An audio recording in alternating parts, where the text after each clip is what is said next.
नमस्कार दोस्तों, स्वागत है आप लोग का हिंदुस्तानी स्पेशल के एक और नए वीडियो में। दोस्तों, जैसे कि आप लोग जानते हैं कि जो इमरान खान हैं और उनके पार्टी के जो लोग हैं वो लगातार एक महीने से तो रो ही रहे हैं, लेकिन आज पार्लियामेंट में पाकिस्तान के जो फॉरेन मिनिस्टर शाह कुरैशी है वो भी आज रो रहा है। दोस्तों, पाकिस्तान के फॉरेन मिनिस्टर शाह कुरैशी का ये कहना है कि जो कुछ भी पाकिस्तान के पार्लियामेंट या फिर पाकिस्तान के जो अपोजिशन के लोग हैं उन्होंने जो कुछ भी किया है हमारे साथ वो बिल्कुल गलत किया है। और दोस्तों, उसमें उन्होंने पाकिस्तानी आर्मी और अमेरिका का भी नाम लिया है। दोस्तों, आपको पता होगा कि इमरान खान एक बयानिया लेके हमेशा से ही चल रहे हैं कि ये जो कुछ भी हुआ है इसमें अमेरिका का हाथ है और इसमें पाकिस्तान के कुछ लोग जो हैं वो जाके मिल गए, जिसकी वजह से इमरान खान की गवर्नमेंट जो है वो गिर गई। और ये बात जो है वो इमरान खान लगातार इस बात को कर रहे थे, लेकिन अब शाह कुरैशी का पार्लियामेंट में इस बात को कहना ये कहीं ना कहीं ये दर्शाता है कि जो इमरान खान की पार्टी है अब इस बयानिया के साथ आगे जाने वाली है और जो अभी इलेक्शन पाकिस्तान में होने वाले हैं उसमें ये सबसे अहम भूमिका निभाएगा। लेकिन दोस्तों, पाकिस्तान की पार्लियामेंट में ये बात कहना अब कहीं ना कहीं ये चीज़ साबित हो चुका है कि जो पूरी पाकिस्तान की जो लोग हैं वो भी ये बात सोचते हैं और इसीलिए जो अमेरिका है उससे भी कई रिएक्शन आ सकते हैं। तो चलिए वीडियो में आगे बढ़ते हैं और देखते हैं कि शाह कुरैशी ने और इन सब चीज़ों के बारे में क्या कहा है। आज सुप्रीम कोर्ट के फैसले का हवाला दिया है। मैं आगाज ही में कहना चाहता हूं, अपनी जमात की तरफ से तस्लीम करता हूं कि अदम एतमाद की तहरीक जो है इसमें आइन में इसकी गुंजाइश मौजूद है। तस्लीम करता हूं, बारहा कह चुका हूं, दोहरा देता हूं रिकॉर्ड के लिए कि इस तहरीक को पेश करना ऑपोजिशन का हक है और इसका दिफा करना मेरा फर्ज है। हम आईनी, सियासी और जमहूरी अंदाज में इसका मुकाबला करने का इरादा रखते हैं। जनाब वाला, मैं आज एक और चीज रिकॉर्ड पे लाना चाहता हूं और कौम को गवाह बनाना चाहता हूं कि आइन शिकनी मतम नजर न था, न है, न होगा। आइन का एहतराम हम सब पर लाजिम है। और जैसे कि वज़ीर आज़म पाकिस्तान ने कल कौम से खिताब करते हुए कहा कि बोझल दिल के साथ मायूस हैं लेकिन सरे खम तस्लीम सुप्रीम कोर्ट के फैसले को तस्लीम करते हैं। जनाब वाला, पाकिस्तान की तारीख आइन शिकनी से भरी हुई है। कॉन्स्टिट्यूशनल वायलेशंस बदकिस्मती से हमारी तारीख का हिस्सा रही हैं। जनाब स्पीकर, मैं तारीख में जाने का इतना वक्त तो नहीं है, लेकिन जो हालिया एक मेजर कॉन्स्टिट्यूशनल वायलेशन हुई मैं उसका हवाला देना चाहूंगा। और कौम इस बात से गवाह है कि 12 अक्टूबर 1999 में आइन शिकनी हुई और कौम इस बात की गवाह है कि जब आला अदलिया के सामने वो केस गया, पीसीओ जजेस ये वो जो तारीख में जाने का वक्त नहीं है, तो हमारी तारीख इस बात की गवाह है कि न सिर्फ जस्टिफिकेशन तलाश की गई बल्कि जो प्रेयर मांगी ही नहीं गई थी, आइन में तरमीम की इजाजत भी दे दी गई। ये हमारी तारीख का हिस्सा है और कौम इस बात की गवाह है। जनाब वाला, मौलाना फजल रहमान साहब ने, बिलावल भुट्टो जरदारी साहब ने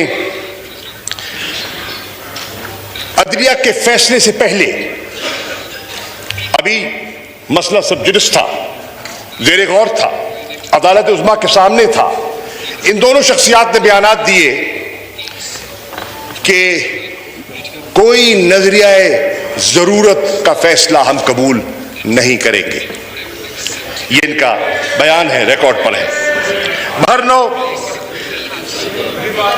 डॉक्टर ऑफ नेसेसिटी को दफन होना चाहिए था और मैं खुश हूं कि वक्त आ गया है कि पाकिस्तान की जमहूरियत ने इवॉल्व किया है।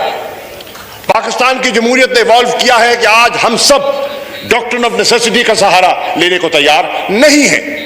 जनाब स्पीकर, मैं आज कहना चाहूंगा, इमरान खान साहब ने कल कहा और उनकी इजाजत से मैं आज बैसियत पार्टी के वाइस चेयरमैन के और बैसियत डिप्टी पार्लियामेंट्री लीडर के उनका मौक़िफ़ पेश करना चाह रहा हूं, तहरीक इंसाफ का रिकॉर्ड पर लाना चाहता हूं। तारीख के लिए, तारीख के औराक आज रकम हो रहे हैं और तारीख के लिए मैं रिकॉर्ड पे लाना चाह रहा हूं कि मेरा वजीर आजम कहता है कि मायूस हूं लेकिन आला अदलिया का एहतराम करूंगा। मेरा वजीर आजम कहता है कि जो अदलिया ने फैसला किया कि बरोज हफ्ता 10:30 बजे इजलास बुलाया जाएगा और कायदे हिज़्ब इख्तिलाफ ने अभी पॉइंट ऑफ ऑर्डर पे नुक्ता उठाया और कहा कि आप पाबंद हैं, जिसकी आपने वजाहत कर दी कि आप पाबंद हैं कि आपने आज ये अदलिया के फैसले के मुताबिक इजलास की कार्रवाई को आपने आगे बढ़ाना है। जनाब वाला, उस फैसले के मुताबिक ही कार्रवाई बढ़ाई जा रही है। हफ्ता है, 10:30 बजे इजलास का आगाज हो चुका है।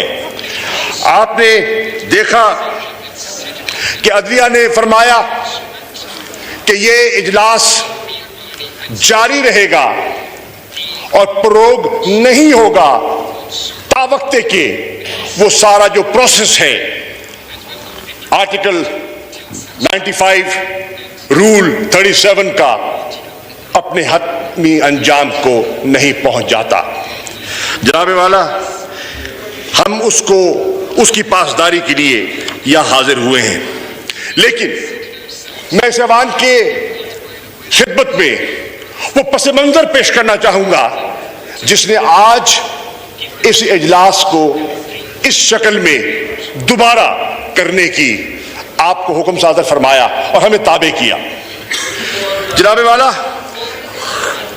आज अदलिया के फैसले के मुताबिक घड़ी वापस की गई और आज उनकी नजर में, उस फैसले की नजर में आज 3 अप्रैल है।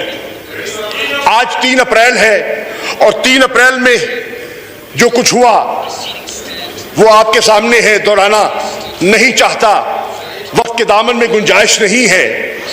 उसका अदलिया ने सो मोटो नोटिस लिया। जनाब वाला, मैं जानता हूं कि बरोज इतवार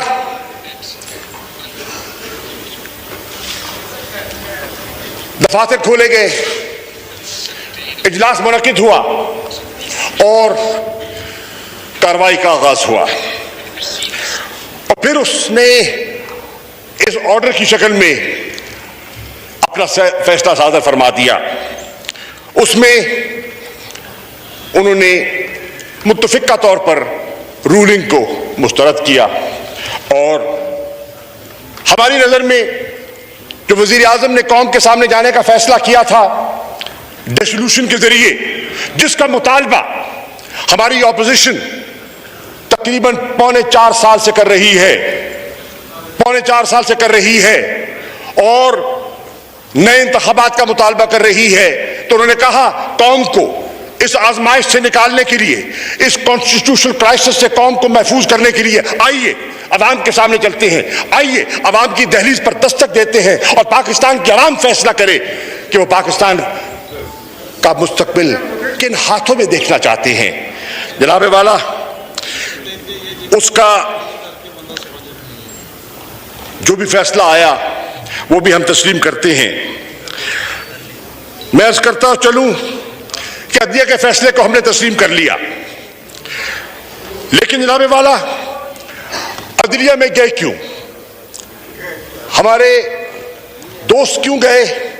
जॉइंट ऑपोजिशन क्यों गई? और सुओ मोटो नोटिस क्यों लिया गया? उसका बैकग्राउंड है, उसका एक पस मंजर है और वो पस मंजर जरूरी है, तारीख के लिए जरूरी है कि उसका बिल्कुल अहाता किया जाए।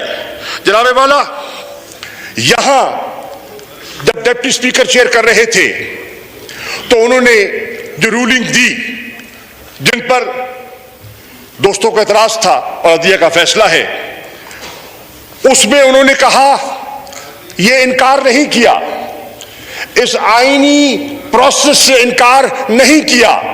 उन्होंने कहा कि एक नई सूरत हाल ने जन्म लिया है, एक नई सूरत हाल मेरे सामने आई है, और उस सूरत हाल को सामने रखते हुए मैं समझता हूं कि जहां एक बैरूनी साजिश की बात हो रही है तो इसका प्रोब होना जरूरी है, यह उन्होंने कहा।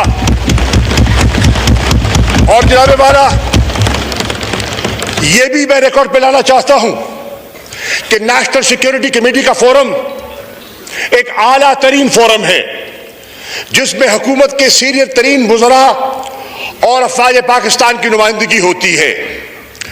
उस फोरम में वो मरासला जिसका जिक्र हो रहा है कौम में, और उस पर भी बात करना चाहूंगा मैं, उसकी बाज गश्त है, तूल अर्ज़ उसकी बाज गश्त है। जनाब वाला, जब नेशनल सिक्योरिटी कमेटी उसी मरासले को, उस कम्युनिकेशन को, उस केबल को, उस साइफर को देखती है तो वो इस नतीजे पे पहुंचती है कि मसला संगीन है, मसला हसास है, और दो ऑर्डर करती है। There are two decisions and I like to put those decisions in front of the house. One, they acknowledge there was political interference in the internal matters of Pakistan, and a demarche must be issued. दफ्तर खारजा को हुक्म दिया जाता है, instruct किया जाता है कि डिमार्च करो, इस्लामाबाद में भी करो, वॉशिंगटन में भी करो। और जनाब वाला, नेशनल सिक्योरिटी कमेटी के फैसले के मुताबिक दफ्तर खारजा डिमार्च करता है, इस्लामाबाद में भी करता है और वॉशिंगटन में भी करता है। दूसरा फैसला सादर करता है नेशनल सिक्योरिटी कमेटी का इजलास कि पार्लियामान की जो नेशनल सिक्योरिटी कमेटी है फिलफौर उसको तलब किया जाए, उसको कन्वीन किया जाए, और यह सारा मामला मुंतखब नुमाइंदों को, यह सॉवरेन हाउस है, यह अवाम जो है, यह पाकिस्तान की अवाम की तर्जुमानी कर रहा है, तो उनके उस फोरम के सामने रखा जाए कि